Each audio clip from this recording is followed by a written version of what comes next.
In the high-stakes world of combat sports, perception is often reality. But sometimes a single voice cuts through the noise, demanding a fact check. Live on air with the world listening. UFC President Dana White takes aim at one of the biggest names in boxing history.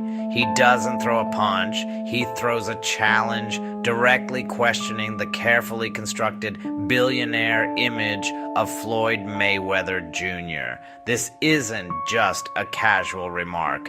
It's a calculated public statement, a promoter calling out a fighter on the very foundation of his brand, his wealth. White, a master of promotion himself, understands the game better than anyone. He knows how narratives are built and how easily they can be dismantled. He argues that the entire richest ever boxer label is a masterpiece of marketing, not a reflection of audited financial reality.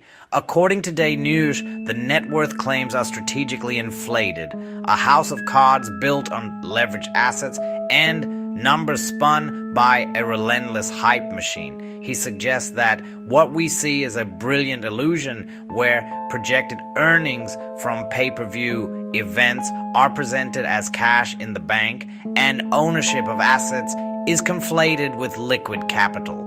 It's a narrative designed to dazzle, to create an aura of untouchable success that fuels the Mayweather brand and justifies enormous fight purses. Dana is quick to frame his argument, not as an attack, but as a simple request for transparency. This isn't personal animosity, he claims. It's not hate, just receipts. He's shifting the burden of proof, asking for the kind of evidence any serious business person would demand. To build his case, I deconstructs the public image of Money Mayweather piece by piece. He cites the exorbitant appearance fees for club walkthroughs, the constant luxury flexes on social media, the hypercars, the private jets, the million-dollar watches. He points to the massive pay-per-view cuts from blockbuster fights. But then he poses the critical question, how much of that gross revenue actually translates to net liquid wealth after all expenses are paid, after taxes, after paying a massive entourage, after covering the astronomical costs of a lavish lifestyle? What remains? This is where the challenge becomes explicit. Dana asks for the real statements, the documents that tell the unvarnished truth. He wants to see the banking records, the official tax filings submitted to the IRS, the detailed list of holdings and investments. He dismisses the performative displays of wealth, arguing that stacks of cash in duffel bags are props for a camera, not proof of a billion-dollar net worth. He's demanding a look behind the curtain, a peek into the actual accounting, not the public relations. He bolsters his argument by referencing the work that financial journalists and wealth estimators do. He alludes to past media reports and the public records that are often used to build an estimate of celebrity wealth. These are the same sources that publications like Forbes rely on, and they paint a very different picture. Dana knows that these reports, while not perfect, are based on a more sober analysis of available data, tracking fight purses, known investments, real estate transactions, and reported tax liens. Then he draws a sharp line in the sand. He contrasts the wild, unverified numbers thrown around by a fighter's promotional team with the meticulously audited wealth lists published by reputable financial institutions. These lists, which place Floyd's net worth in the hundreds of millions, an incredible fortune by any measure, consistently rank him far below the coveted 10-figure status of a true billionaire. The discrepancy, Dana implies, is the gap between marketing and math. At its core, this is a clash of philosophies. Floyd's entire money brand, thrives on spectacle. It's about creating a larger-than-life persona that is aspirational, outrageous, and endlessly fascinating. The brand is the product as much as the boxing. Dana, on the other hand, represents a different kind of empire. While the UFC is certainly no stranger to spectacle, its valuation is built on hard assets, broadcast deals, and audited financials. He pushes for substance over flash, arguing that in the world of real business, verifiable numbers are the only currency that matters. For Dana, the logic is simple and unforgiving. The numbers must match the paperwork. A claim as significant as being a billionaire requires an equally significant level of proof beyond social media posts and promotional sound bites. So, what counts as legitimate proof in this high-profile audit?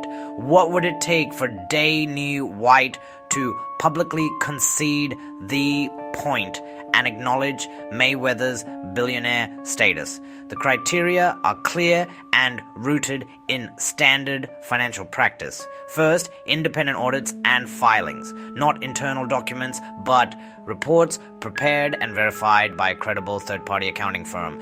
These would provide an objective snapshot of assets, liabilities, and overall net worth, free from the influence of a promotional agenda. Second, proof of verified ownership and recurring cash flow.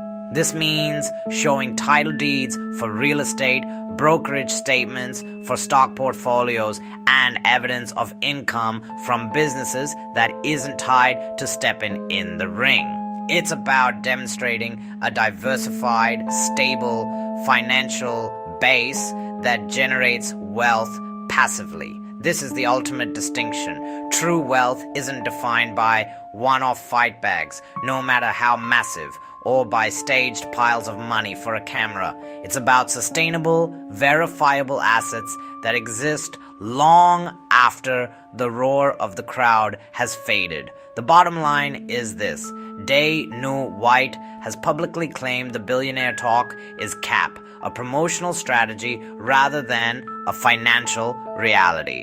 The ball is now in Floyd's court. His team can easily end the debate by doing what every major corporation does: publishing verifiable financial documents. Until that day comes, the argument remains. In a world saturated with hype, Day News Challenge is a reminder to trust the evidence, not the headlines. The brand says billionaire. The paperwork decides let's separate the show from the spreadsheet. A fight purse income, not net worth. Exhibition payouts, appearance fees, endorsements, net worth equals assets minus liabilities. Audited, not assumed. Pay-per-view headliners can claim $100 million a night.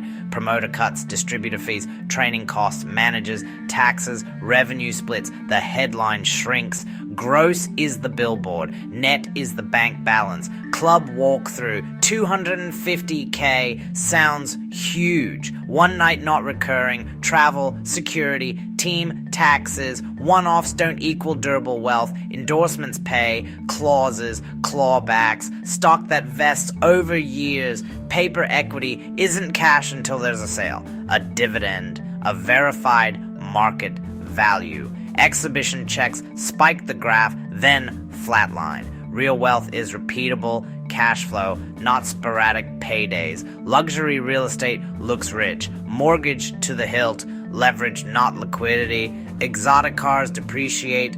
Art and watches can be illiquid. Sells, settles, hits the account. Private jet shots, often chartered. Mansion tours could be rented. Seven-figure watches, sometimes loaners. Great for image, not proof of balance sheets. Proof means third-party eyes. Independent audits by credible firms.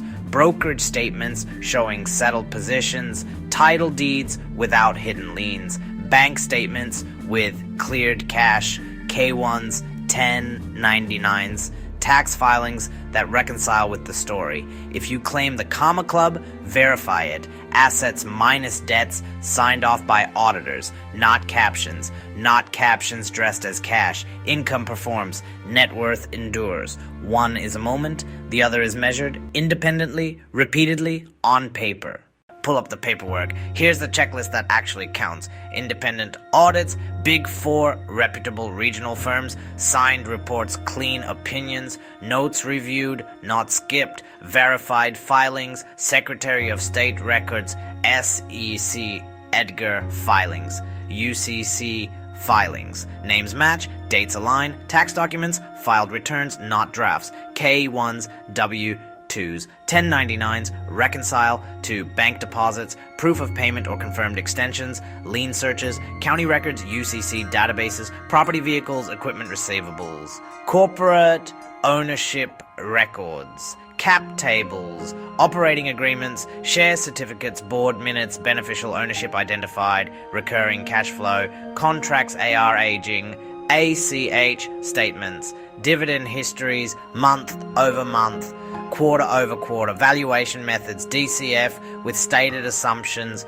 comps with source multiples, third-party appraisals, method disclosed, sensitivity tested, how perceived wealth gets inflated, loans, borrowed cash looks like buying power. It's a liability. Check loan agreements, covenants, interest rates, maturity dates, collateral, leases, cars, jets, real estate review, lease terms, residuals, obligations, margin, securities bought on margin boost portfolio size on paper. Verify margin balances, maintenance requirements, net equity after haircuts. Neutral myth checks. Myth, high income means high net worth. Fact, without retained earnings and assets that exceed debts, income doesn't equal equity. Myth, asset value equals asking price. Fact, value is what a willing buyer pays. Use comps, executed sales appraisal, subtract liens. Myth, paper gains are cash. Fact, until settled and withdrawn, it's unrealized. Volatility and lockups matter. Myth, lifestyle proves wealth. Fact, expenses can be financed. Verify ownership, not access. Myth, one big check changes everything. Fact, taxes, splits, and costs reduce proceeds net, not gross. Bottom line, if it isn't documented, reconciled, and independently verified, it's narrative. Real receipts survive audits. Headlines sprint. Overnight billionaire. Historic deal. Richest in the room. Big fonts, small footnotes, fan debates loop, screenshots, flex clips. He said it on live. Her manager confirmed. Echoes become evidence. Prior interviews, moving targets, ranges instead of numbers. North of ballpark. Paper, not cash. Claims soften under follow-ups. Now the sober side. Conservative wealth lists. Methodology first. Hype last. Liquid stakes marked to last rounds or public close. Private holdings discounted, debt subtracted, options and lockups haircut. Third-party docs cited, update, cadence disclosed. When source is thin, estimates flagged, no chest thumping, contrast matters. A headline sells a story. A list explains a number. One rewards clicks. One survives scrutiny. How to verify. Ask, how is this calculated? Equity percent, price per share, discounts, debt, cross-check, filings. ESEC, Edgar, Secretary of State, UCC county records. Look for independent audits, signed reports, clean opinions, trace cash, bank deposits, K1s, W2s, 1099s, demand dates, timestamps, beat anecdotes, verify ownership, not access, titles, not tags, red flags, rounded billions, no source links, lifestyle is proof. Leases masquerading as ownership. Undisclosed investors. NDA won't let me show docs. Ever rising estimates with no new filings. Net gross blur. Pre-tax numbers pitched as take-home. Margin loans and liens left out of the math. Viewer playbook. Save the claim, save the source, reconcile later. Prefer receipts over reels. Documents over DMs. Separate brand heat from balance sheet. Balance bottom line. Enjoy the spectacle. Trust the evidence.